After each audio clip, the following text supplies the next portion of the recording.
Back in 1938, a fishing boat captain in South Africa invites a friend to check out his catch. What she finds ends up shocking scientists everywhere.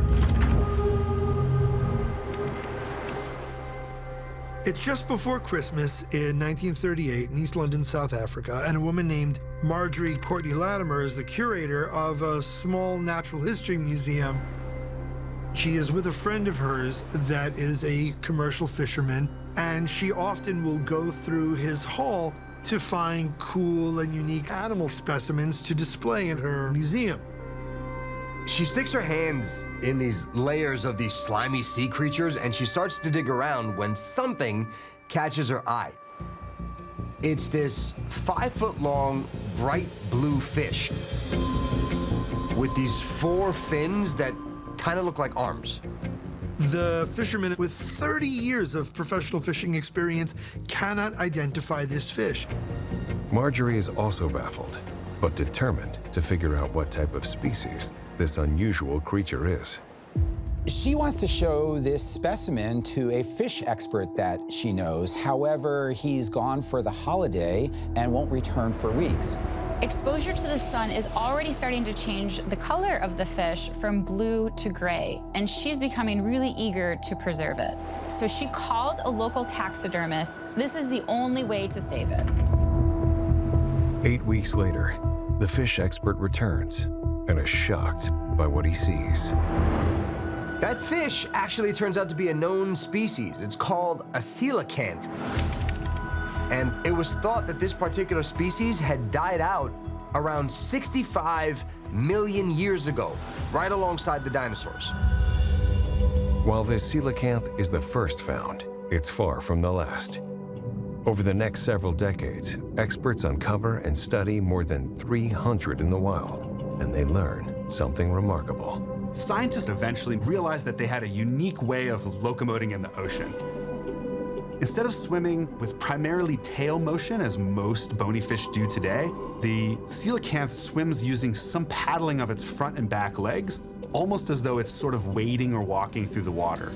Some scientists speculate that coelacanth is the ancestor to the first vertebrates to crawl out of the water, thus the ancestors of modern land animals. And actually, coelacanths are genetically linked with all other tetrapods. So anything in the horse family, anything in the feline family, and yes, even us. To this day, Marjorie Courtney Latimer's discovery is known as the zoological find of the century. And what's even more amazing is that had it not been for Marjorie's determination to preserve and to save this fish, it is possible that it could have ended up on somebody's table for Christmas dinner in 1938. Rediscovering an ancient species is truly incredible, but what if you found a sea monster that's not supposed to exist and is actually real? As dawn breaks on a small Danish village, down the beach, the crowd has gathered around something that has been washed up overnight. A strange creature lies dead on the sand. It's massive. It has sort of an amorphous blob of a body, 2 giant cloudy eyes, a bony beak that resembles that of a bird, and it has 10 long arms with openings that resemble mouths with hooked, sharp teeth. To the villagers, this looks like a sea monster. And to some, it looks like a specific monster, the mythical Kraken. According to legend, the Kraken is an enormous multi-armed beast that has terrorized the ocean for centuries. It was infamous for smashing boats to pieces and dragging sailors to a watery grave. Kraken or not, the villagers know that this massive carcass is stinking up the beach. A few fishermen cut off some pieces to use as bait, and they bury the rest. But someone in the village takes a souvenir, its beak. 3 years later, the beak is gifted to a Norwegian scientist, Japetus Steenstrup. He is fully aware of the stories about the bloodthirsty kraken. So when Steenstrup gets his hands on what may be a piece of an actual kraken, he realizes he may have the holy grail of maritime mysteries in his hands. He immediately notices the similarity between the beak he's received and the beak of another animal, a squid.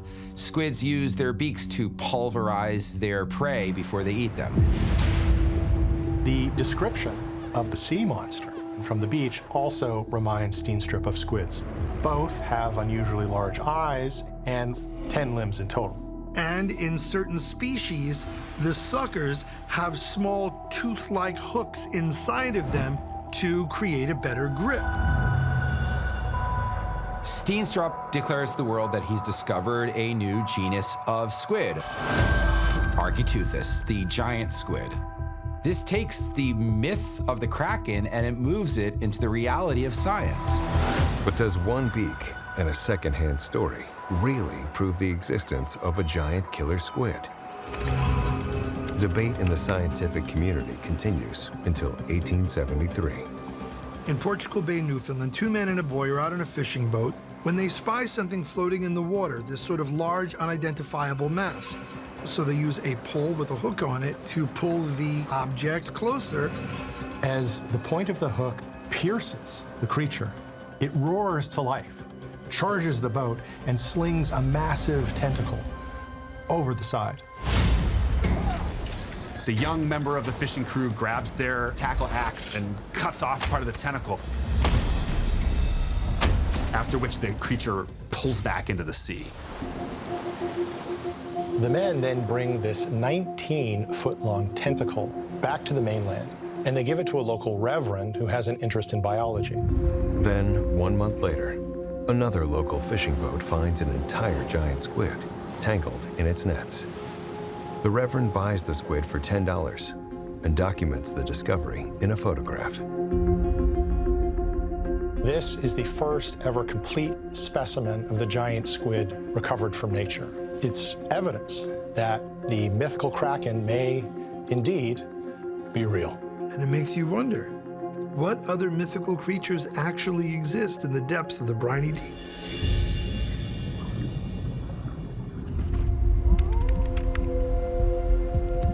Pavel Efimov is trudging along the banks of an icy river in Yakutia, Siberia, scouring for mammoth ivory.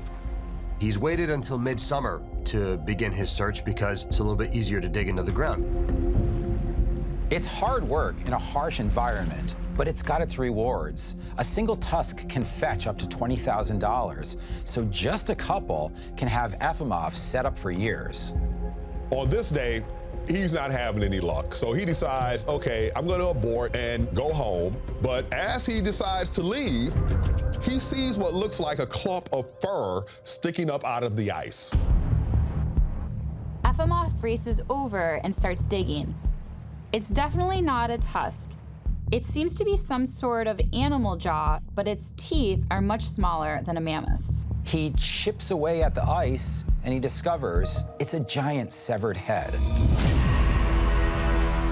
At first, it looks like a dog, but upon closer inspection, he realizes that it's a wolf's head. This head is incredibly well preserved, and it is gigantic. The find reminds Efimov of a fearsome beast that went extinct 10,000 years ago. The direwolf.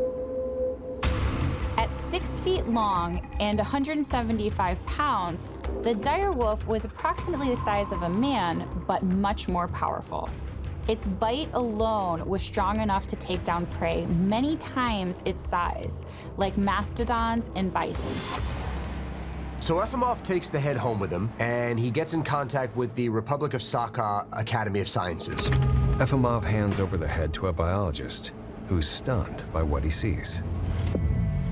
When he measures the skull, it's 16 inches long, much bigger than any modern wolf head. The fur is so well preserved that the scientist thinks that there is no way this thing is 10,000 years old. And so they send some samples away for carbon dating. It turns out he was right. It's not 10,000 years old. It's 40,000 years old. While the time period still lines up with when direwolves roamed the Earth, none have ever been found in this area. After a lot of testing, it turns out that this isn't the head of a direwolf, but it's a similar species of Pleistocene wolf that preyed on large animals.